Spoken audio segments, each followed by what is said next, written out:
ఏసయ్యా తండ్రి ప్రవ్వ కేసీఆర్ రావాలా. ఎందుకమ్మా కేసీఆర్? కేసీఆర్ ఇచ్చాడు మాకు ఇల్లు, డబుల్ బెడ్రూమ్లు ఇచ్చాడు ఆ, కొల్లేరులో.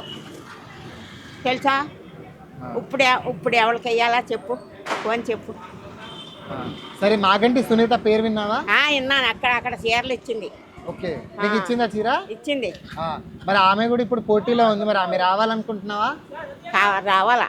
పాపం చిన్నపిల్ల పిల్ల చాలా చిన్నది. అమ్మ కారు గుర్తుకు వెయ్యండి అంది. ఎంతానమ్మా ఎంతాను. ఆమె వస్తే మీకు మంచి చేస్తుంది అనుకుంటున్నావా? చేస్తుంది చేస్తుంది చేస్తుంది నాన్న. ఇప్పుడు కేసీఆర్ ఉన్నప్పుడు బాగుండేనా, రేవంత్ రెడ్డి వచ్చినాక బాగుందా? కేసీఆరే మాకు ఇల్లు ఇచ్చాడు. కేసీఆర్ బాగున్నాడు. అంతా బాగున్నది. పెన్షన్ వస్తుందా? వస్తుంది. ఆయన్నే మరి 2000 చేశాడు, 2000 ఇస్తున్నాడు.